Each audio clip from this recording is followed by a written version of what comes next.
afternoon, and Assalamu alaikum. Welcome to the second episode of our webinar series brought to you by Atta Hospitality Finance Consultants. I'm currently live from Dubai with a very learned panel of experts who will talk us through today's topic, UAE Corporate Tax, what will be the next steps and the new profit optimization strategy.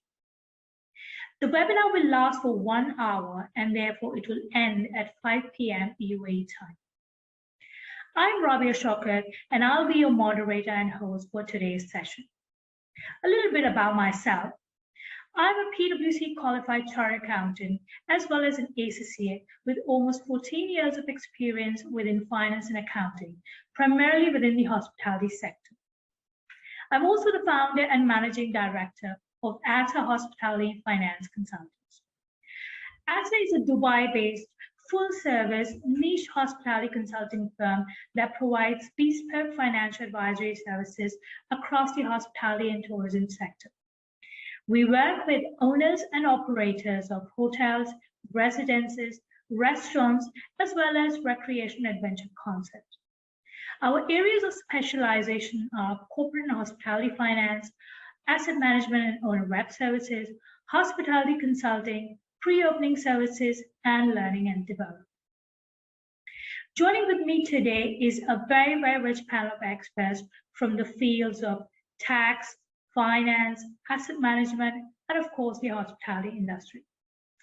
I would now like to request our panelists to give a brief introduction about themselves and their company. In the order of left to right, we'll start with Paul Giles. Thank you, Rabia. It's a pleasure to be on the webinar today. Good afternoon to my fellow panelists, as well as to all the listeners out there. As a brief introduction, my name is Paul Giles. I've had a finance career spanning 33 years working across UK, Middle East and Asia. I've lived in Dubai for almost 20 years, and in that time I've always held sort of senior finance leadership positions. I've worked for Dubai Holding, Miras, where I was Group CFO for almost 5 years, and my current role is Group CFO for Shamal Holding, another Dubai-based investment holding company. I'm not a tax expert, but hope to provide the audience with a CFO's business perspective. Thank you. Perfect. Thank you, Paul. We'll go next with Amr. Thank you, Rabia. Thank you, Paul. My name is, just as an introduction, brief insight, my name is Amr Nashad. I'm a 20-year hospitality and investment professional. Presently, I have a company called RHA Capital that is involved in the investment and asset management of hospitality in hospitality sector. It's we are currently managing about almost $600 million worth of portfolio spread across US, Canada, Caribbean, and the UK. Prior to setting up my own company, I had worked and held senior level positions in asset management with the Gencom Group, Miral Asset Management, Majid Al Fathem, as well as Istismar World. I'm looking forward to this session, and of course, I'm also not a tax expert, but of course, I look at providing insight into how we can have strategies on the revenue side as well as expense side to see how we can minimize the tax impact going forward. Thank you. Perfect. Thank you, Amr. We'll go with Costas next. Yes, perfect. Thank you so much, Rabia, and great to be part of this webinar among this panel of experts. So my name is Kostas Nikolaidis. I'm based in the UK. I've been working with STR for the past 7 years, looking after the Middle East and Africa region together with the local team that is based out of Dubai. So today, looking forward to providing another sort of a more analytical perspective around the hotel industry, hotel performance, and also in terms of profitability, which I believe would add and paint the picture around the topic that we are discussing about the tax introduction. Thank you. Perfect. Thank you, Kostas. And last but not the least, our tax expert on the call, Mahar Afzal. Thank you very much, Rabia, and honor to become part of this webinar. My name is Mahar Afzal, and by profession, I'm a chartered accountant from Pakistan as well as chartered accountant from England and Wales. And I started my career with PwC. I was working with PwC along with this, working with Zeka TV as a director VAT. I was serving Galadari brother as a group VAT manager. And after this, I started my own consulting and audit firm with the name of Crest Cooper. We have the offices in UAE, UK, and New Zealand. Right now, we are providing services to the local groups, multinational companies. We have more than 200 clients on board right now.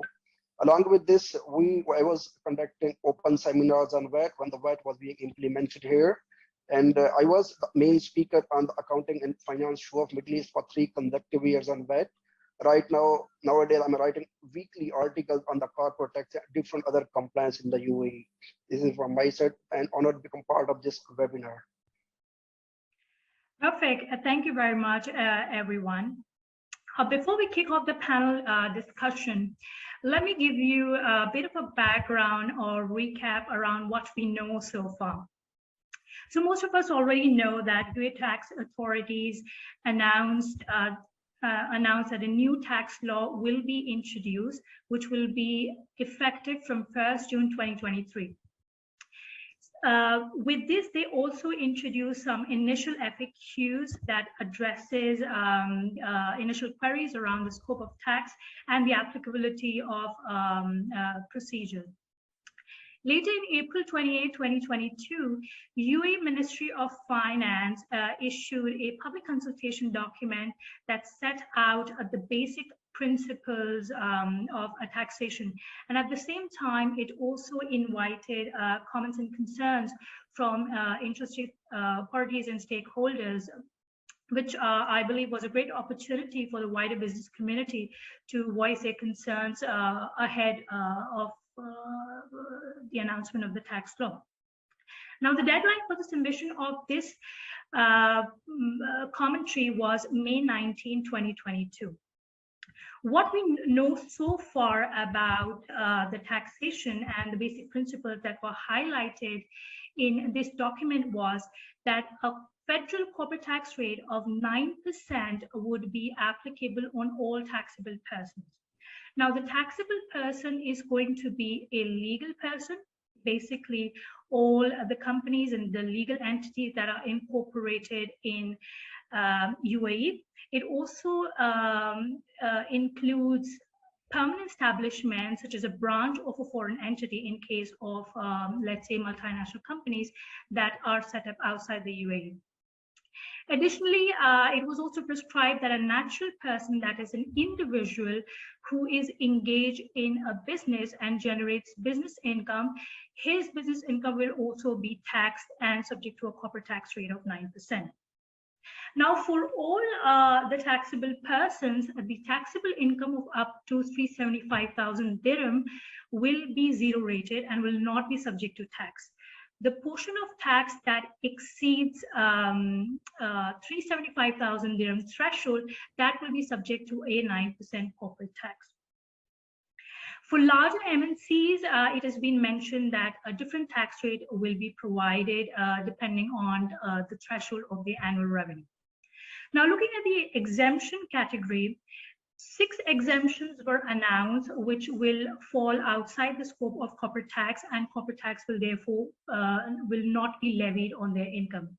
This includes the UAE federal government and the Emirate government, together with all their departments, wholly owned UAE government companies, businesses that are engaged in the extraction and exploitation of natural resources, charities and public benefit organizations, social security and retirement pension funds, and some of the investment funds. It is also important to note that all the individuals who are generating income from other than business, that is such as employment income or income from their personal investments, such as rental from their real estate property, that will not be subject to corporate tax. Another important area that was highlighted and was one of the most frequently asked about was the taxation or the treatment of free zone companies. Now, it has been highlighted that all companies and branches that are registered in free zone will fall within the scope of corporate tax. Now, this is a very, very big news, because free zones have always been known to be availing tax benefits. But with this public consultation document, it has been revealed that free zones will also fall within the tax net.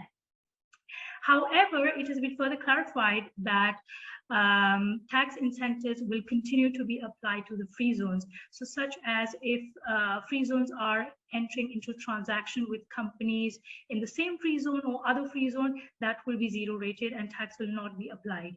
Also, in case of group companies where a free zone does transactions with a mainland company which is part of the same group, that will also be zero rated.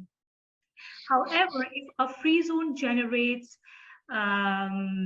business income or does transactions with a non-group company that is in the UAE mainland, that will be subject to a 9% corporate tax. But for all purposes, the passive income of free zone companies, which mainly includes interest income, dividend, etc., that will not be taxed and will be outside the scope of corporate tax. Now, although the final tax law is yet to be announced, what we know so far is that most of the businesses will eventually fall in the tax net, and 9% corporate tax will eventually be applied on their bottom line. Although, if you look at other GCC economies, most of the GCC economies already have corporate tax. UAE has been one of the jurisdictions within GCC that have enjoyed, that has been tax-free for a very, very long time.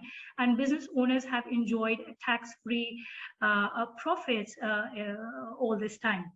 With the introduction of this law, 9% will now be straight away applied on the profits of the company, which means that 9%, the profit of the company will straight away be diluted by 9%. Now, in this situation, where most of the businesses have the prime objective of maximizing shareholders' return, how will the business leaders navigate the business in the current times where it protects the bottom line while still ensuring that shareholders' return is maximized? So this is basically our agenda for today's webinar, where we will discuss with our panelists that in the current times, how will the businesses finance this additional 9% corporate tax? What will be the role of revenue management function in maximizing revenues? What will be the new cost optimization strategy, and hence the new profit optimization strategies for the business? Then we'll have a further look at what are the next steps and the way forward for the companies and the businesses in general to be prepared for a tax well in advance. Later, we'll have a look at what are the profitability margins in other GCC economies such as Saudi Arabia, Qatar, Oman, that already have a tax prevailing, to see if there are any opportunities from where we can learn and benchmark our profits. And lastly, with the budgeting cycle soon starting off, with most of the businesses entering the budgeting process for 2023, we'll discuss with our panelists how businesses will drive the budgeting process for this year and how it will be different from all these years where we budgeted the business in a traditional way using incremental budgeting. And last but not the least, in the end, we'll take your questions for the panelists. So in case you have any questions, please feel free to pop them in the chat box, and we will take them towards the end of the webinar. So without any further delay, let's start our panel discussion. I'll start off with you, Mahar. Given the public consultation document that was recently announced and all the stakeholders submitted their commentary, are you aware of any further clarity on the timeline and the recent development from the authorities on the announcement and implementation of the law? Thank you very much, Rabia, for very detailed and comprehensive covering the scope of work of corporate tax. And as you mentioned that in the beginning of 2022, government has announced that corporate tax will be implemented. In continuation of that, they've introduced the public consultation document, and they asked the different stakeholders to submit their opinion maximum by the 19th of July 2022. Definitely a lot of stakeholders, they would have already submitted their opinion. Now, I believe that the Ministry of Finance, they would be in the process of compiling all those opinions, and definitely they will consider all the relevant opinion. They will be making some sort of amendment in the law. And we were expecting that the law will be introduced maximum by the end of June. In case not in June, we're expecting it will be introduced in the month of July. Once the law will be introduced, it will give more clarity, and we will be in a better position to assess what were the implications of the law on the individuals as well as on the corporate sector and the free zone businesses. All right, perfect. So we should soon be expecting the law to be out by the end of June, hopefully this year. Yeah, hopefully end of June, or we can give maximum in July as well. But at any time, it can be published by the respective authorities. All right. So coming to you, Costas, if we compare the current scenario with the time when VAT law was announced, from the data that STR collect, will you be able to share with us some of the insights if you saw any impact on the business post the implementation of VAT in 2018? Yeah, absolutely. So obviously hotels, as we know, they do not operate in a vacuum. And as a result, it is understandably a bit difficult to isolate just the VAT impact on the hotel market, particularly the hotel market back in 2018. And we all know how fast the UAE was evolving back then. So it is important to look at the broader picture, perhaps to better understand the trends that were also affecting the hotel industry at that time. So it was a time of rapid hotel inventory growth back in 2018, 2019, in preparation obviously for Expo, where obviously according to the STR data, just in Dubai, and we take Dubai as an example, 23 new hotel rooms were opening on average every single day throughout 2018. So that is a tremendous amount of rooms. So 23 rooms opening every day for a whole year. So the hotel industry in Dubai back then would grow in a week as much as some entire countries around the world would grow in a whole year. At the same time, demand was also increasing, but not at the same rate. And as a result, that led to intense competition back then to retain the market share, with the hotel rates obviously decreasing on average about 7% year on year for several years already prior to 2018 when the VAT was introduced. So the VAT came at a point in time where the rates were almost bottoming out by pre-pandemic standards. And it did pose a challenge for the hotels. But I mean, did some hotels that were caught up in very intense price competition try and absorb the VAT by perhaps cutting rates? Yeah, possibly, yes. Did some manage to pass it on to their guests? Again, yeah, most likely they did. And also, would the rates have continued perhaps to decline even if VAT was not introduced that year? Yeah, absolutely. And that's because of the market conditions, not because of the VAT or anything like that. So to sum up, I'd very diplomatically perhaps state that, the VAT impact differed back then from emirate to emirate, market to market, even sub-market to sub-market, and hotel to hotel. And that's because the dominant market force back then was the new hotel supply and ultimately its effect on competition. Right. I mean, that's a very important point that you mentioned. And also, we should remember that corporate tax is different from VAT. So VAT is an indirect tax that is on the ultimate consumer. So it doesn't really affect your P&L. It mostly stays in the balance sheet. Unless, of course, if you're in an exempt business and VAT then becomes part of your cost and hence affects the P&L. But for most part, it stays on the balance sheet and it doesn't dilute your profit. Corporate tax, on the other hand, is a direct tax on the income, and this 9% will be hitting the P&L, and we will be recording 9% tax expense. So with that said, Paul, would you be able to share your insights with us that how will businesses now finance this 9% corporate tax, which hasn't existed in the past, and while ensuring that the business leaders still protect the bottom line for the shareholders and keep their returns maximized? In this world, nothing can be certain except death and taxes, which was a famous saying by Benjamin Franklin. So none of us are surprised. We all knew this was coming. And that's important because shareholders also knew it was coming. So to a certain extent, their expectations have already been managed. And also at 9%, as you rightly outlined, that's a relatively low rate, certainly the lowest in this region. And it's a very competitive rate globally. So I guess it could have been worse. And you know, we're not hitting the very small companies with profit of under the 375,000. There's the commitment for tax incentives to be honoured for free zone companies. There's also an argument that companies should pay their fair dues to the government, and government will reinvest that in increased expenditure into a country. But we all know shareholders like their returns, and most likely would like them to be maintained as much as possible. So what can we do to protect those returns? I think it's very important to seek professional tax advice from a corporation tax expert.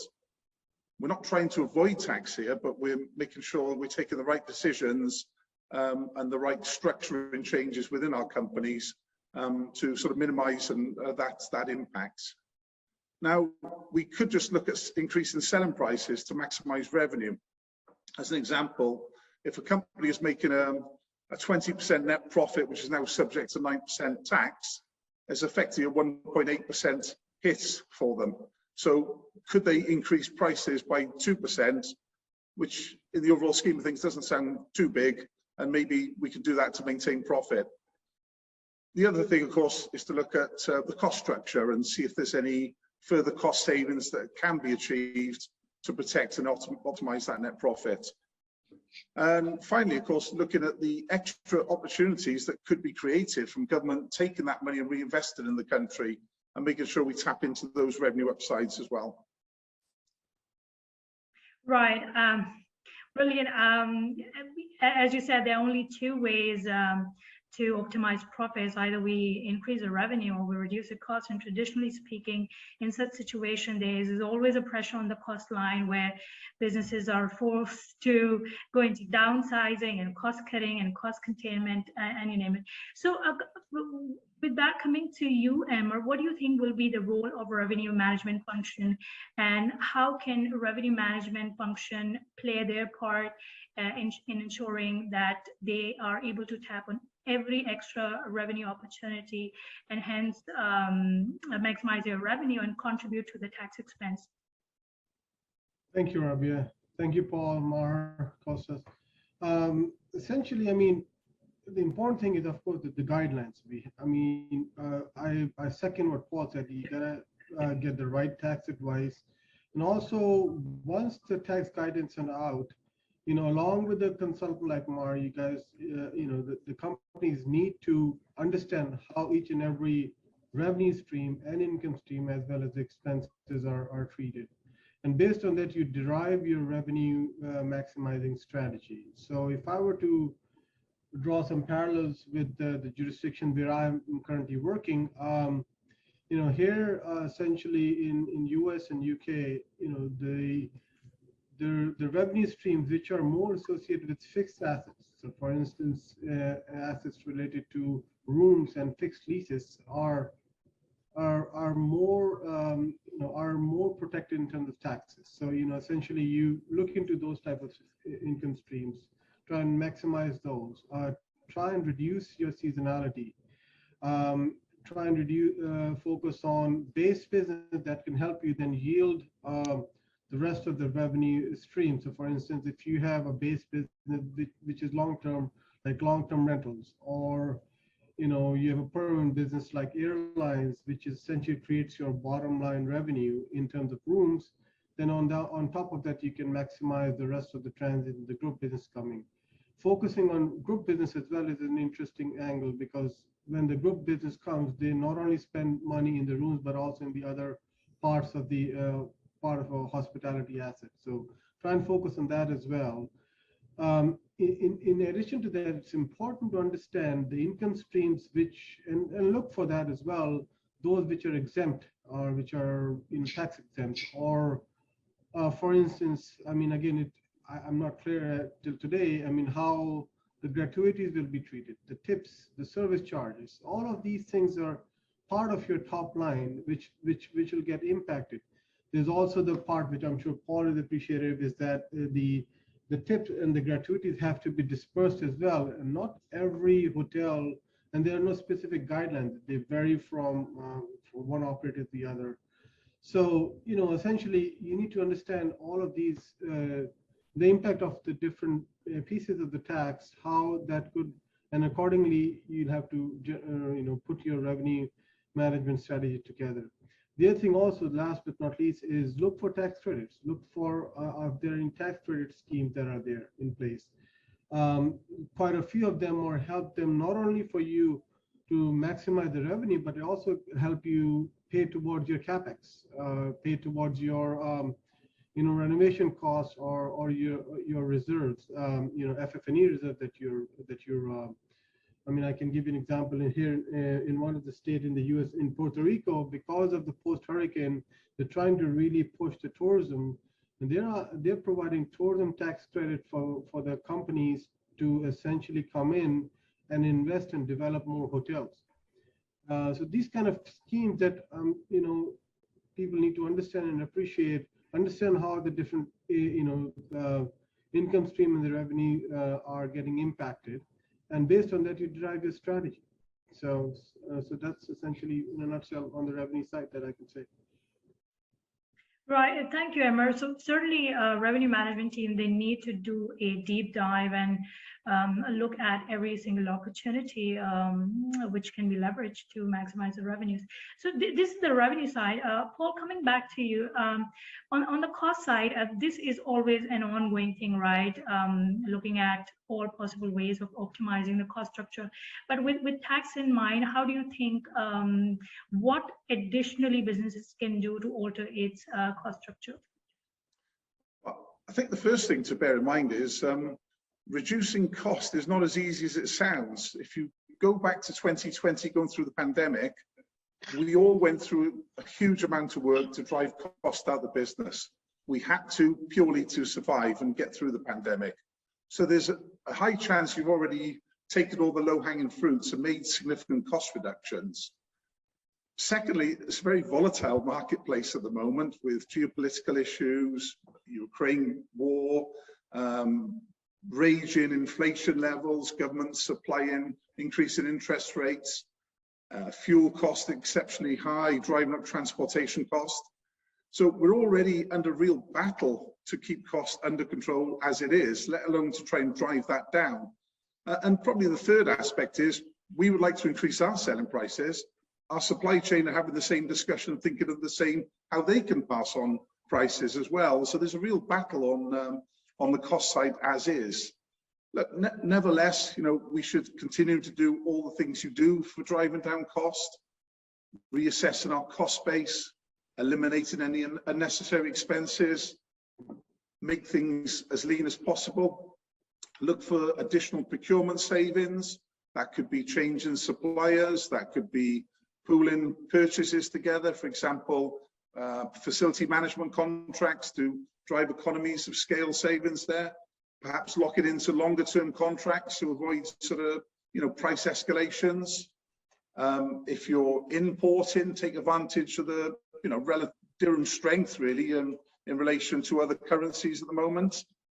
If you've got cash, you might want to be looking for discounts for early payment terms there. Sourcing from local suppliers, which eliminates expensive transportation costs for bringing things in overseas. Restricted business travel, which we're so used to working remotely and from home, so we're probably got that saving already. Look at in-house versus outsourcing savings. You might want to pay off some debt to keep your debt payments low, especially in a rising interest environment. And really, you know, watch, especially as we've kind of got through a bit of a recovery from the pandemic and going through for growth again, it's important to make sure complacency doesn't sort of creep back into that cost base as well. So I think, you know, we need to do everything we can, but just bear in mind there's also cost challenges anyway, even before the impact of tax kicking in. And just, Robbie, adding to what Paul is saying, I think the other important element is at the end of the day, you're trying to focus on the taxable income.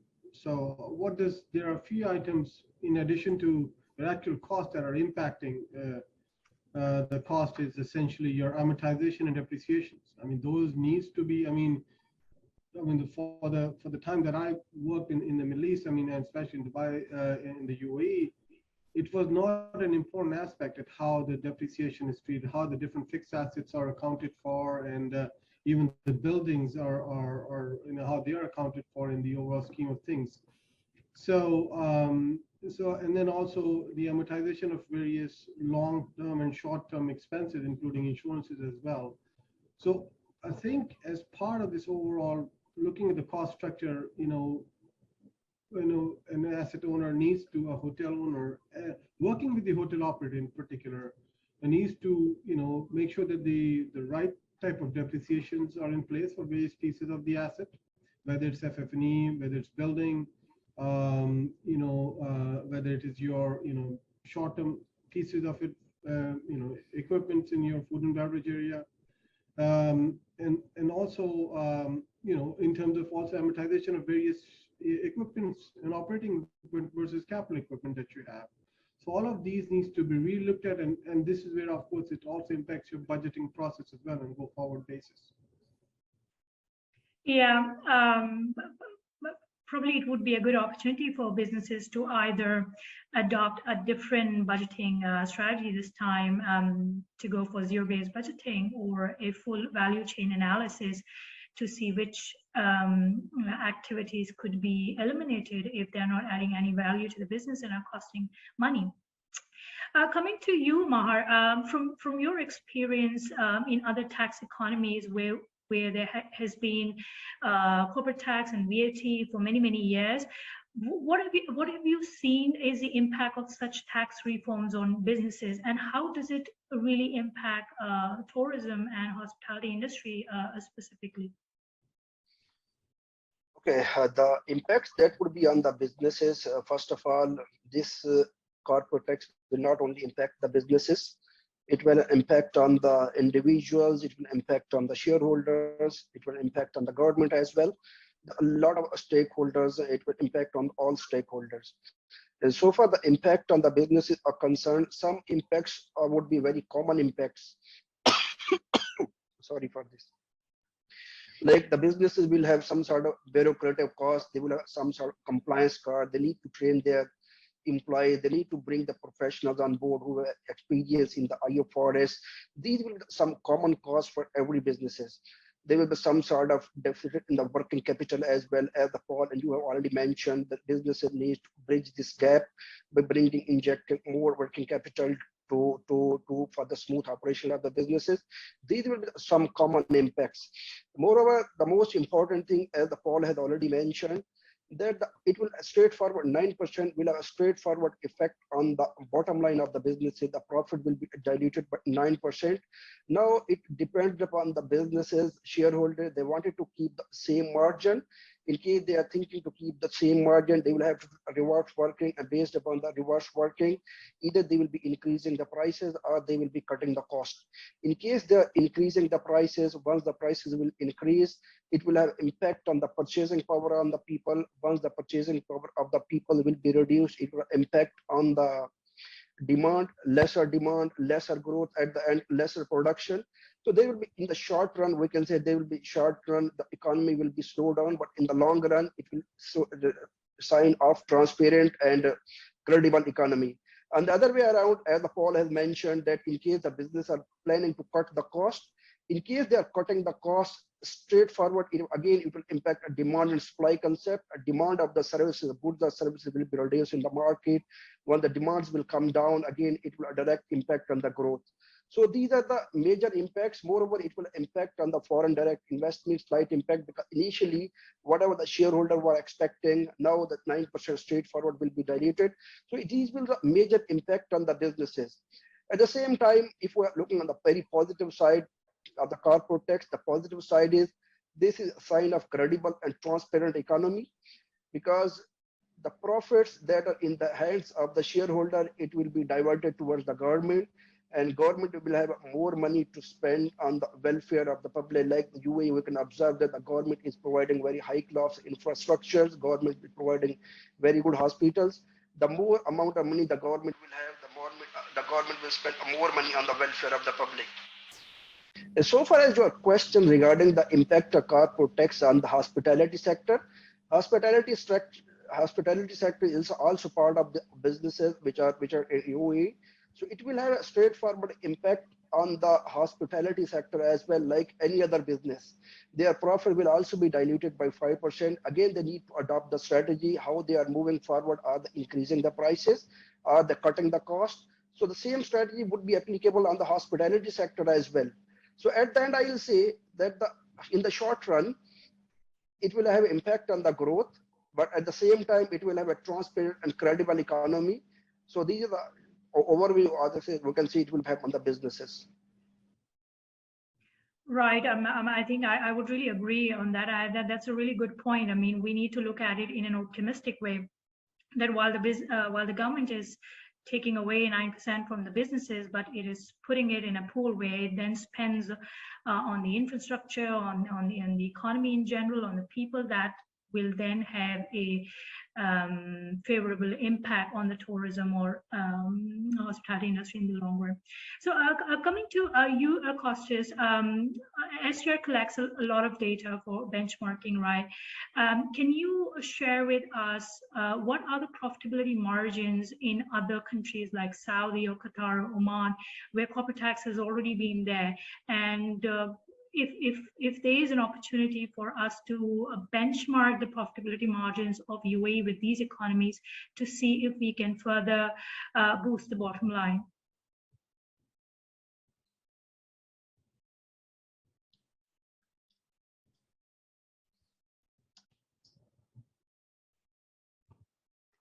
Oh, there you go. Perfect. Sorry, there was a restriction on muting and unmuting there. So yeah, absolutely. And for that, I'm going to share a slide with you all. So let me just quickly bring it up. Can you see it? Yes. Rabia? Yeah, yeah, perfect. So this is some of the data, as you mentioned, that STR collects. And we're looking here at GOPAR and GOP margin for some of the most profitable hotel markets so far in 2022, and the data here gives us the average margins and GOPAR for the period ending in April 2022. And you can see here, obviously, the UAE, Saudi Arabia, and Qatar, some of the local Middle Eastern markets, along with other international markets. And obviously, we can very, very clearly see the massive GOP margins that the UAE hotels are commanding at 56.5, already 5 percentage points above the Maldives, that are having a very profitable year so far, with gross profit of $771 that they're making per room. Elsewhere, obviously, you can see in Saudi Arabia, again, profitability margins very healthy across the country. And I've also added on the left as an enhancement to this slide the corporate tax that some of these countries have implementing at the moment. Obviously, the 9% that the UAE is looking to get from next year is, as obviously has been mentioned before, I think out of this list is definitely the lowest that we're going to have.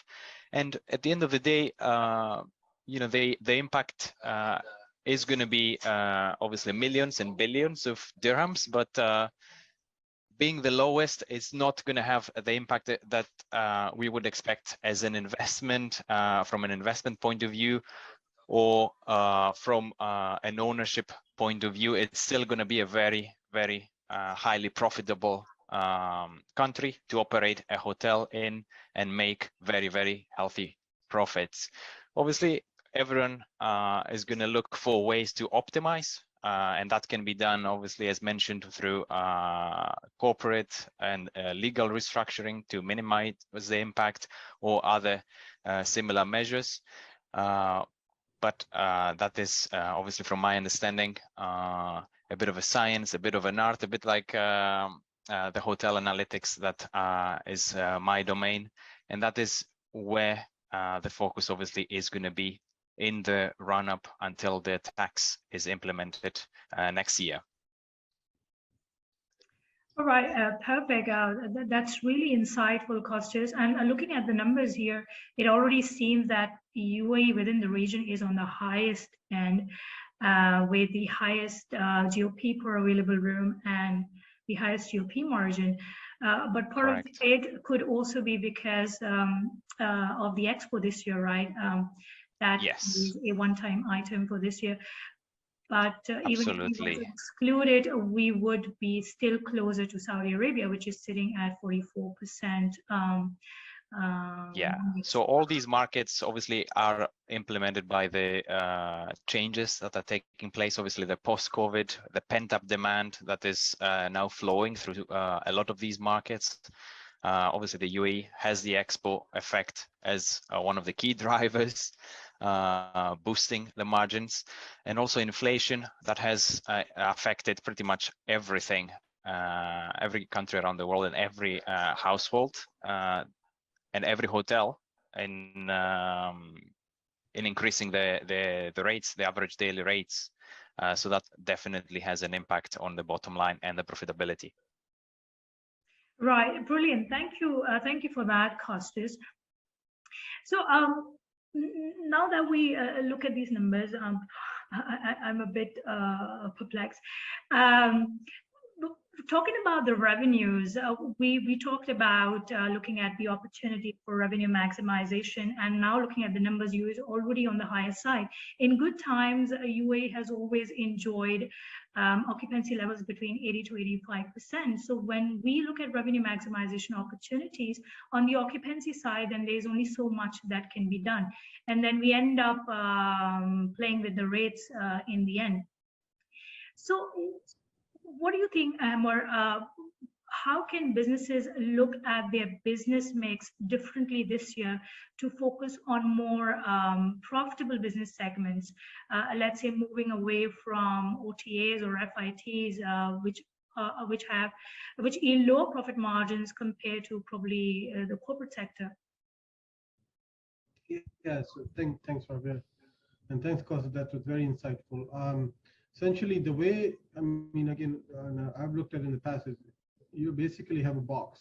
Hotel building is a box with multiple income streams, multiple sources of business, and multiple business that are happening. You have to look at various pieces, various income streams to see where you can get the highest flow through. So what are those? So let's say if you were to consider the room sector. Room side, you can look at the segmentations. You want to make sure that the segmentation that you're bringing in, they are maximized in terms of rate and of course the occupancy. There's this delicate mix in there. But at the same time, in order for you to maximize a rate, you need to have a base business. You need to have a reduced seasonality. So steps should be taken to ensure that those kind of seasonality and base business are created and avoided. Once that is done, then of course in the high seasons or even during the week, you can maximize and yield your rates. That's on the room side.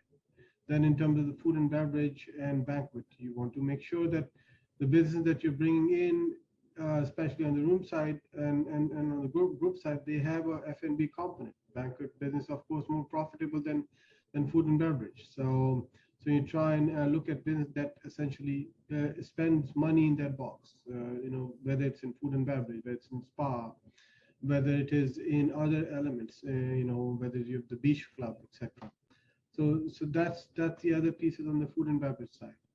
Then also the other element is that every hotel guest, every hotel employee needs to think from a sales perspective. They need to make sure that they're trying to sell various revenue sources that are there in that building to a guest which is in house. So those are the things that you have to look at. In addition to that, also what is important is that in addition to the usual income stream that you have in the hotel, which are essentially coming from various pieces, you also need to look at alternate source of income. So so for instance, long-term rentals, where you're providing corporate housing for 3 months to a year, that essentially covers your seasonality. You also look at, and I know this is coming out quite a bit and becoming a lot more popular, especially in the resort type of destinations, are residentials, branded residences. Those essentially, are incomes which are actually till so far are actually tax exempt as well. And in that way, you can also bring in foreign income, especially in the market where you feel that there's an opportunity for people to come and spend 6 to 2 months to 3 months every year with their families and spend money. So essentially, that's what you need to look at, and look at both inside that box what you can how you can maximize, but also look at what else you can create in terms of income stream as well. Yeah, I mean, that's an important point. We just don't have to look at the existing revenue streams. We also need to look at opportunities where we can resort to or create new revenue streams within a business. We are currently running out of time, and I have a couple of very important questions left. Coming to you, Mahar, from the point of view of next tax for businesses, what do they need to do to be tax ready? From a system standpoint, from a legal standpoint, from a team standpoint, what do they need to do to prepare themselves well in advance?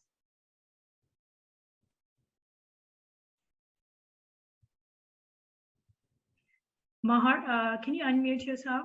We can't hear you.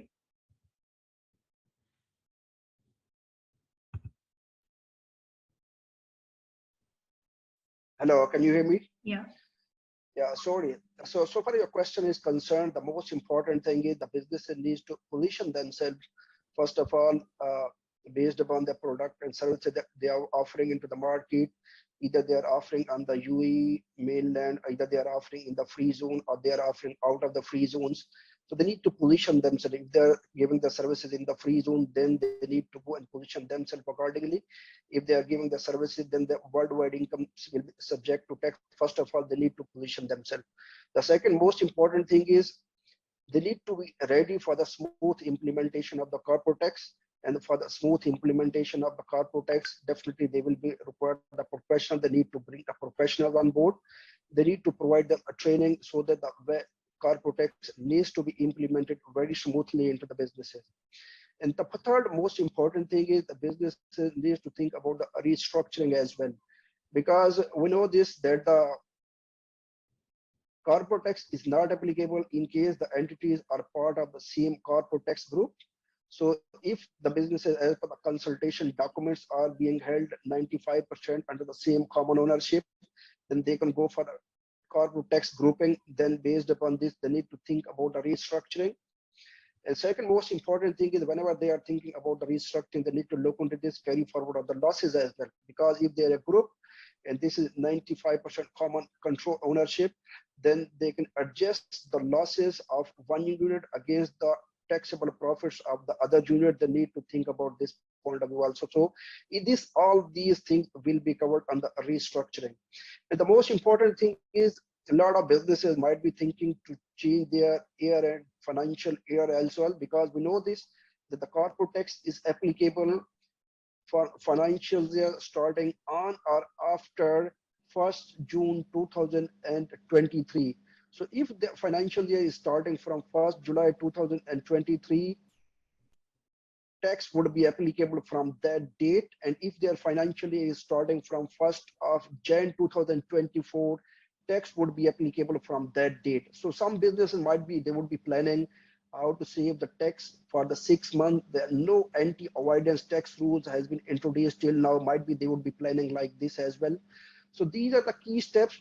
So overall, we can say they need to go for proper planning. And another most important thing is, as we mentioned earlier as well, there will be a deficit, there will be a gap, 9% on the working capital. They need to look into how to bridge that gap. And there are some tax allowable expenses, some expenses are not tax allowable. Wherever the tax allowable expenses, there are certain limitations, like it has been given in the corporate tax public consultation document that the businesses, they can take 30% or I think 35%, 30%, I think 30% of the profit before the tax, interest, tax, depreciation, amortization, maximum interest. They need to look into the capital structure as well.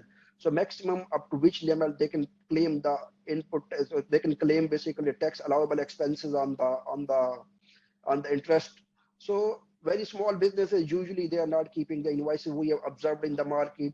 They need to maintain the proper record for the invoices so that they will be able to claim the proper tax allowable expenses.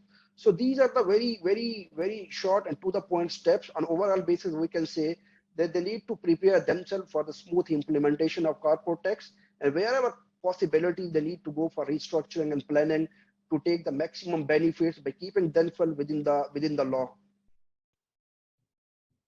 Great. That was very comprehensive, Mahar. Thank you for that.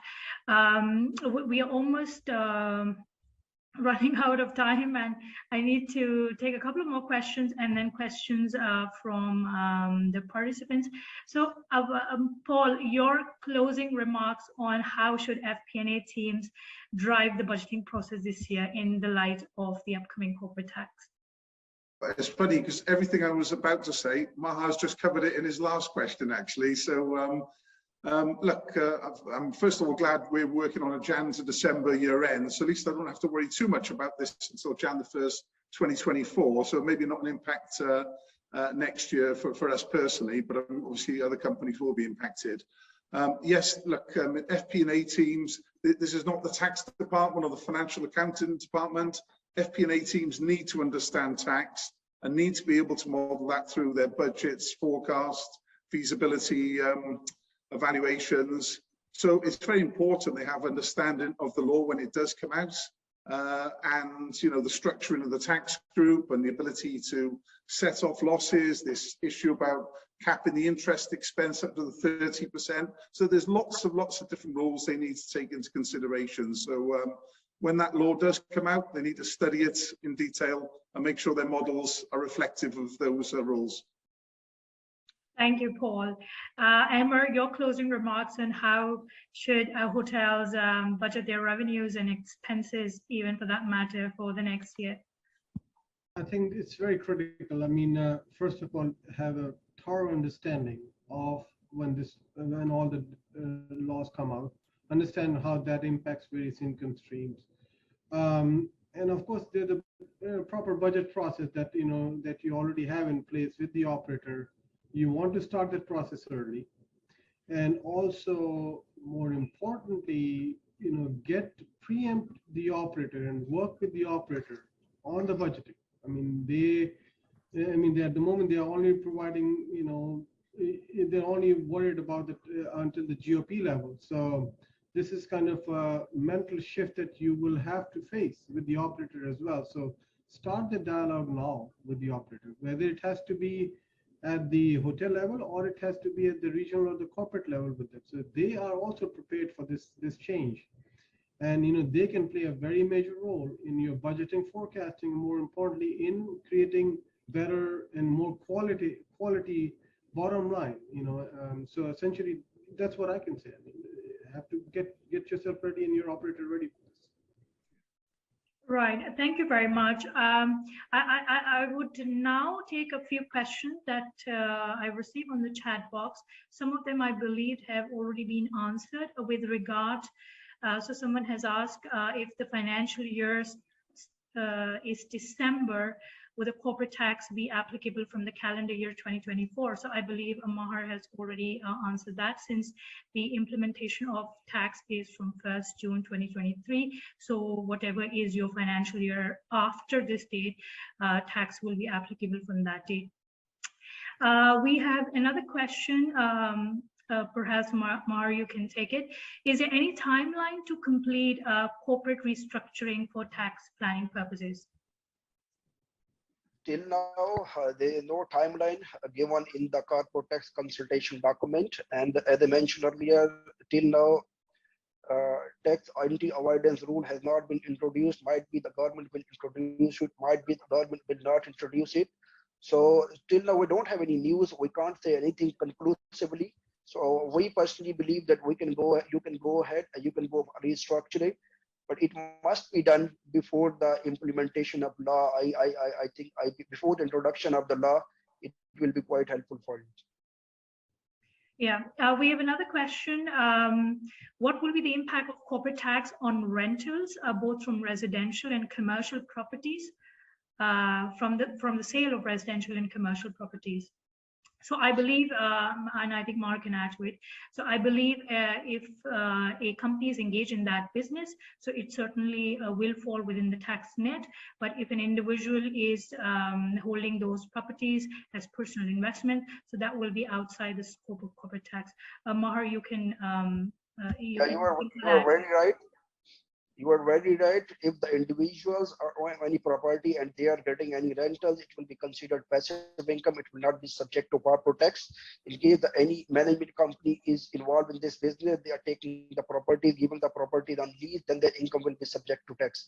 And the most important thing is, one family and in the different individuals in the family, there are multiple properties. Law allows us that they can create trust, and they can shift all their properties under the trust, and trust, it will be considered like the property is being owned by the individual. The income of the trust will be considered passive income. It will not be subject to tax as well. Great. One last question. Will tax holidays continue to apply to free zone entities? I think I've addressed that in the beginning, but Mahar, you can take that up.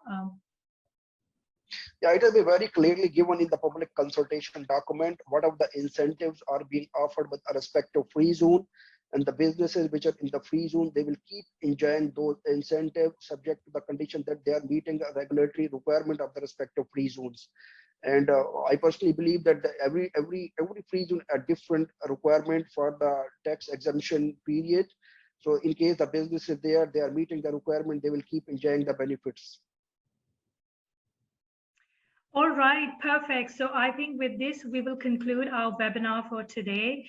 Thank you everyone for your participation. A very big thank you to all the panelists, Paul, Emmer, Costas, and Mahar for joining today and sharing your views and insights on the topic.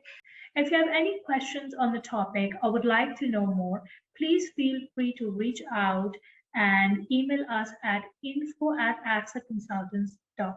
Thank you very much once again, everyone. And with this, we'll sign off for today.